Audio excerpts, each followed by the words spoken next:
Why did Columbus go west?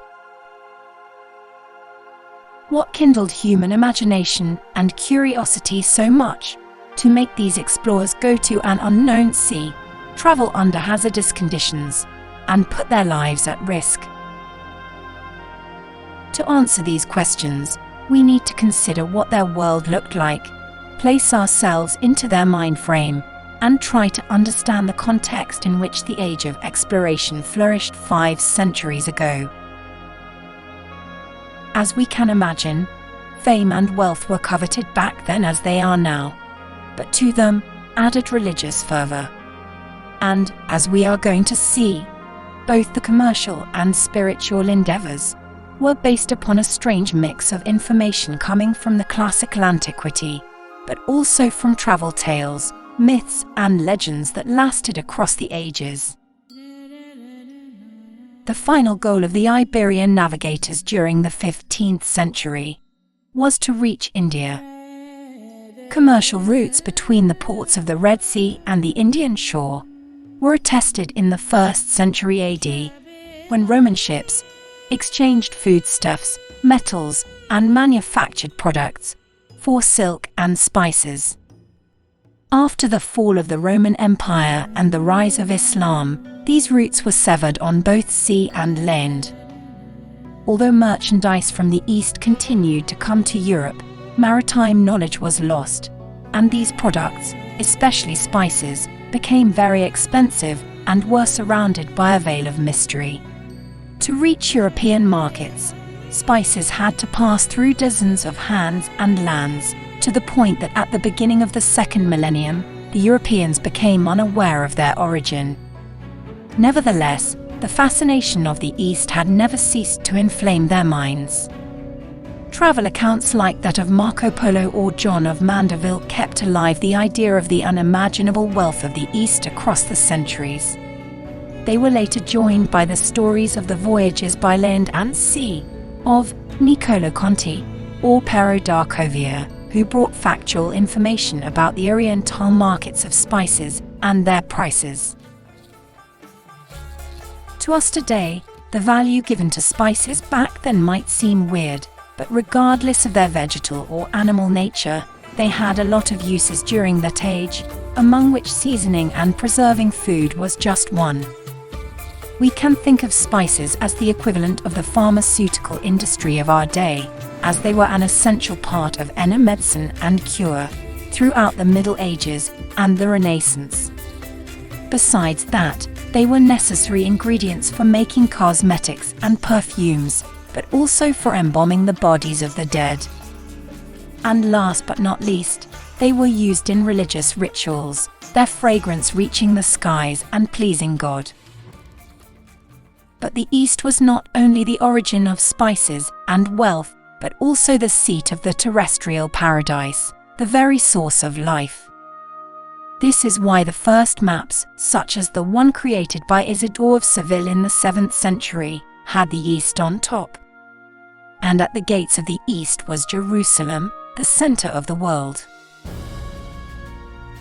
When the Muslims of North Africa invaded the Iberian Peninsula in the 8th century and crossed the Pyrenees in an unstoppable march of conquest, the legend of Prester John was born. People were so desperate that their only hope was in a Christian priest and king of great power, who would launch an attack on the infidels from the rear. The kingdom of this legendary king was first thought to be somewhere between Jerusalem and the gates of Eden, and beyond it, there was a region filled with fantastic monsters that functioned as a barrier to the terrestrial paradise, forbidden to humanity after the original sin. A document that appeared in Vienna in the 12th century described him as the overlord of all the Indies, king over dozens of kings, living in a palace made of crystal with floors of precious stones and pillars of gold, and owner of a fountain of youth that kept him alive throughout the ages. His realm was situated across time anywhere between the kingdom of the Great Khan and Ethiopia. The hope that its location would be found and Prester John would be the ally of Christendom against the spread of Islam was still well alive at the time of the Council of Florence in the 15th century. All this complex web of facts and legends fired Prince Henry the Navigator's zeal for exploration. Chroniclers mention among his reasons to find out what lands lay along the western coast of Africa, to develop trade with distant lands, to find a Christian monarch who would help with the war against Islam, to spread the holy faith, and to fulfill his destiny of great and noble conquest and discovery, revealed by astrological readings. Some 80 years later, the aspirations of Christopher Columbus and the explorers who followed were not much different. The religious fervor of the exploration age is often overlooked or regarded as a pretext for conquering and expanding power, which is probably true. Nevertheless, it was a genuine and vital feature of the age, with the Christian religion playing an essential role in all aspects of life and society. As such, there was a fierce dispute beginning with the Middle Ages regarding the preeminence of one of the two authorities, the lay and the ecclesiastical, who traced their origin from the same source: God. Was the Pope, or the Emperor, the supreme judge and the lawgiver of the Christian world? The conclusion was that the priestly authority was superior to the temporal power, just as the spirit is superior to the matter.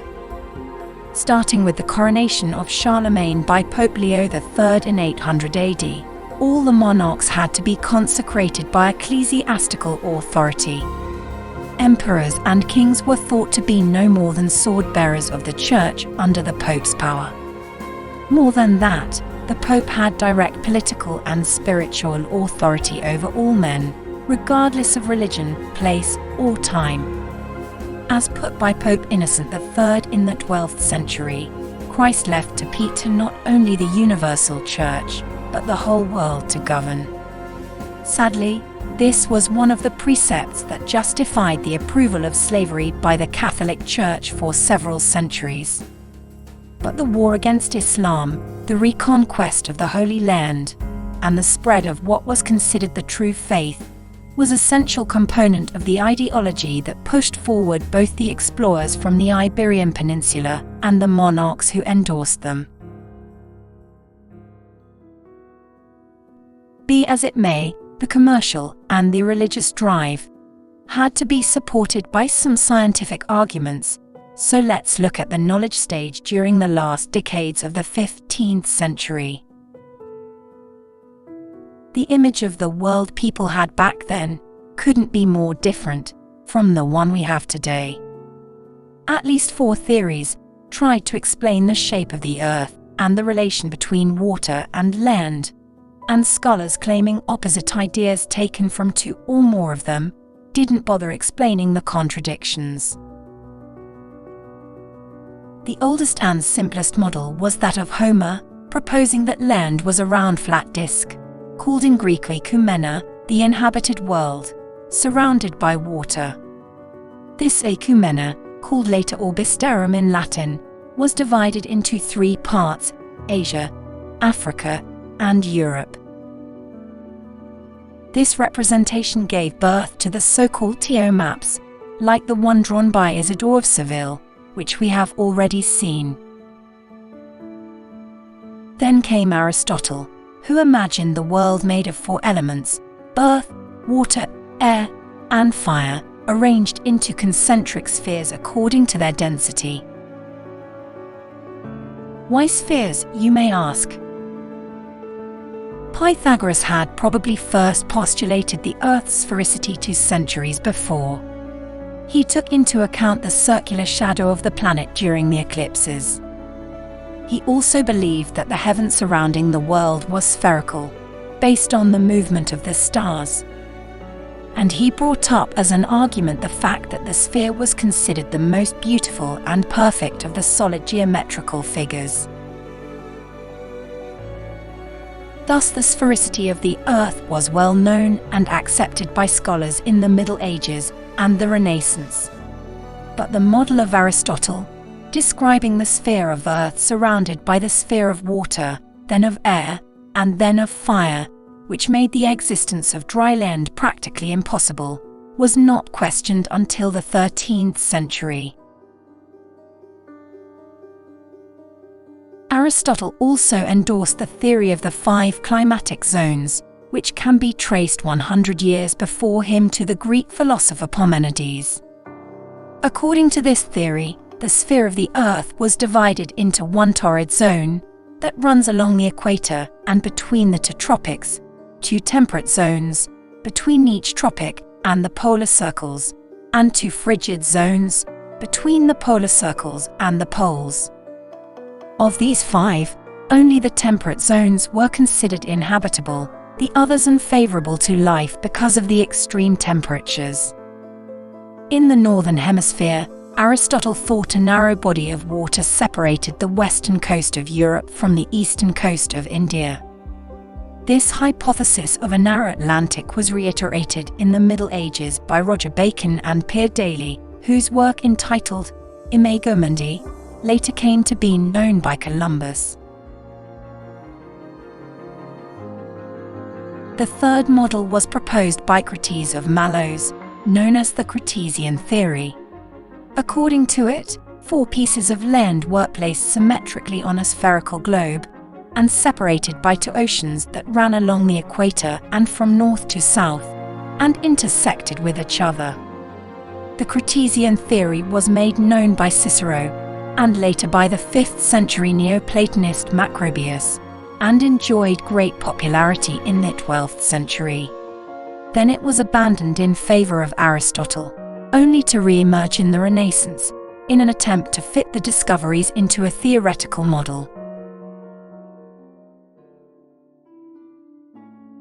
The fourth model was that of Ptolemy, whose work, Geographia, reached Florence via Byzantium at the beginning of the 15th century. Ptolemy acknowledges the Earth's sphericity, but contradicts Aristotle's theory of concentric spheres, stating that the continuous surface of the Earth and the seas form one sphere. Also, his representation of the land and water is the reverse of Aristotle's, with oceans seated in hollow spaces, like lakes. This concept will be illustrated in the so-called Ptolemaic maps of the end of the 15th century, like this one, made by Henricus Martellus in 1490, and challenged after Bartolomeu Diaz rounded the southern tip of Africa.